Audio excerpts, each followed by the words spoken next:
대통령실을 용산으로 옮기며 쓴 예산이 현재까지 밝혀진 것만 무려 832억 원인 것으로 확인되면서 국민들을 열받게 만들고 있습니다. 근데 앞서 윤 대통령은 496억 원이면 옮길 수 있다라고 큰 소리를 쳤지만, 실제로는 비용이 2배 가까이 불어났는데, 더 심각한 문제는 여기서 비용이 더 늘어날 가능성이 매우 높다는 겁니다.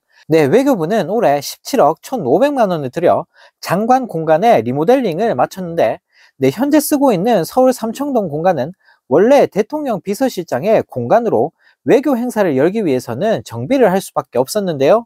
이를 위해 외교부는 외교 네트워크 구축비 명목으로 배정된 예산을 끌어다 썼다고 합니다.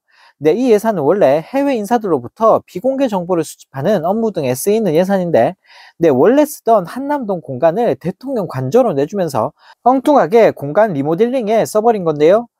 또 국회 예산정책처의 조사 결과 대통령실 이전에 올해까지 집행된 예산만 무려 832억 1,600만 원이라고 하는데, 주무부처인 행안부뿐 아니라 연쇄 이동을 해야 했던 국방부와 외교부, 경찰청이 쓴 예산을 합친 금액이라고 합니다.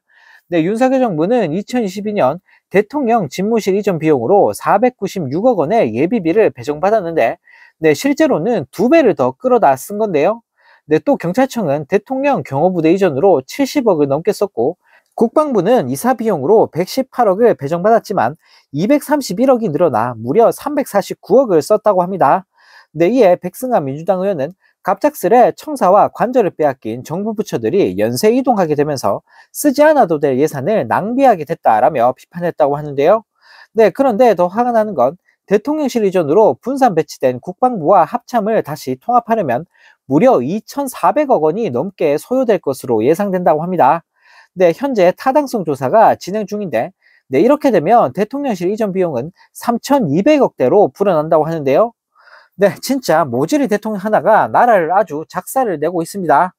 이런 가운데 윤석열 정부가 또다시 일본의 굴욕적인 모습을 보이면서 국민들을 열받게 만들고 있습니다. 사도광산 추도식에 야스쿠니 신사 참배 이력이 있는 극우 정치인을 보내기로 한 일본 정부 결정을 윤석열 정부가 수용했다고 하는데요. 침략 전쟁을 미화하는 언행을 해온 극우 인사가 조선인 강제노동 피해자를 추모하는 행사에 참석을 한다는 건데, 이 때문에 진정성 없는 추도식이라는 비판이 쏟아져 나오고 있습니다.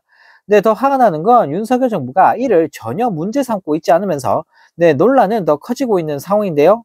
언론 보도에 따르면 윤석열 정부가 내일 열리는 사도광산 추도식에 야스쿠니 신사참배 이력이 있는 외무성 정무관을 보내겠다고 한 일본 정부의 결정을 수용했다고 합니다.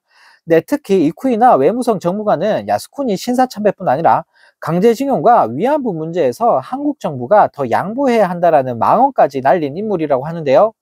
더 큰 문제는 이런 논란이 있는 이쿠이나 정무관의 참석을 윤석열 정부가 한마디 항의도 못한 채 그대로 받아들였다는 겁니다. 사도광산 추도식이 강제징용된 조선인 추모 자리라는 점에서 올바른 과거사인식에 어긋나는 행보를 해왔던 극우 인사가 일본 정부 대표로 참석하는 건 매우 부적절하다는 지적이 쏟아져 나오고 있는데요. 이런 논란에 대해 외교부 당국자는 해당 정무관은 일본 정부의 대표 자격으로 참석하는 만큼 개인의 과거 언행 등을 이유로 행사 참석을 보이콧할 수는 없다라는 역대급 개소리를 날렸다고 합니다. 그런데 논란은 이뿐만이 아닙니다.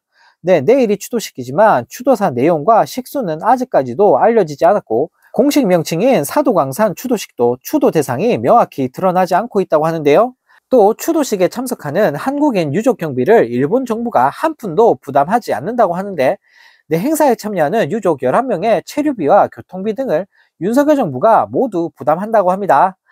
참 다양한 방법으로 나라를 팔아먹고 있는 윤석열 정부입니다.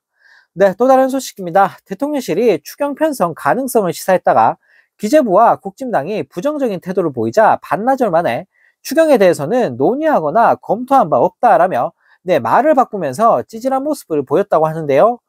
국가의 주요 정책에 대해 대통령실이 정부 여당과 엇박자를 노출했다가 논란으로 비화할 조짐이 보이자 서둘러 말을 주워 담은 셈입니다. 대통령실 관계자는 22일 오후 기자들과 만나 현재는 추경에 대해서는 논의한 바, 검토한 바, 결정한 바 없다라고 말을 바꿨는데요. 이날 오전 대통령실이 추경 가능성을 언급한 뒤 기재부가 내년 추경 편성을 검토하고 있지 않다라고 선을 긋고, 국진당에서도 적절치 않다라는 목소리가 나오자 네, 대통령실이 반나절 만에 지들이 뱉은 말을 뒤집어 버린 건데요. 네, 이날 오전 대통령실 고위 관계자는 정부가 내년 초 추경 편성을 검토한다는 보도에 대해 기자들에게 추경을 포함한 재정에 적극적인 역할을 배제하지 않는다라고 입장을 밝혔었습니다. 네, 그러면서 대통령실이 내년 초는 아니더라도 내년에 추경을 검토하고 기존의 건전재정 기조를 확장재정 기조로 바꾸는 것 아니냐라는 보도가 나왔는데요. 네, 대통령실 고위 관계자 발언이 보도되자 기재부는 보도 설명 자료를 내고 내년 추경 편성을 검토하고 있지 않다라며 부인했고, 김상훈 국힘당 정책위 의장도 입장문을 통해 내년도 본예산 심의도 끝나지 않은 시점에 추경 가능성을 거론하는 것은 적절치 않을 뿐만 아니라 국가재정법 취지에도 맞지 않는다라고 밝혔다고 합니다. 네, 논란이 계속되자 결국 대통령실은 이날 오후 추경에 대해 논의도 검토도 결정한 적도 없다라며 뻔뻔하게 말을 바꿨다고 하는데요. 네, 이건 뭐 국정 운영이 애들 장난도 아니고, 네, 나라를 이따위로 운영하고 있으니 나라가 이 모양 이 꼴이 난 게 아닐까 싶습니다. 네, 또 다른 소식입니다. 더불어민주당은 23일 윤 대통령이 박장범 KBS 사장 임명안을 결국 제거하자 한국방송공사를 김건희 방송공사로 전락시켰다라며 강하게 비판했는데요. 네, 노정면 원내대변인은 서면 브리핑을 내고 윤 대통령이 결국 파우치박에 임명을 강행했다. 김건희 여사가 받은 명품백을 파우치 조그마한 백이라고 불러준 대가라면서 강하게 질타했다고 합니다.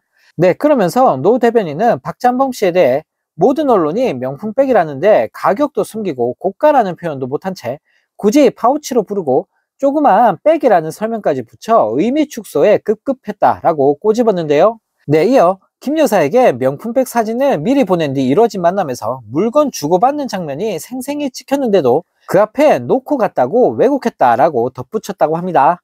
네, 또 노 대변인은 국회는 사흘에 걸친 청문회에서 박 사장의 왜곡된 언론관, 부적절한 주식거래, 세금 탈루, 아들의 위장 전입, 스크존 속도 위반, 과태료 미납으로 인한 차량 가압류 등을 밝혀냈다라며, 하지만 윤 대통령에게는 이미 김 여사의 환심을 사기에 충분하다는 판단뿐이었던 듯 예정된 과방위의 현장 조사가 끝나기도 전에 임명안 처리를 했다. 김 여사가 보책이라도 했냐라고 지적을 했다고 합니다.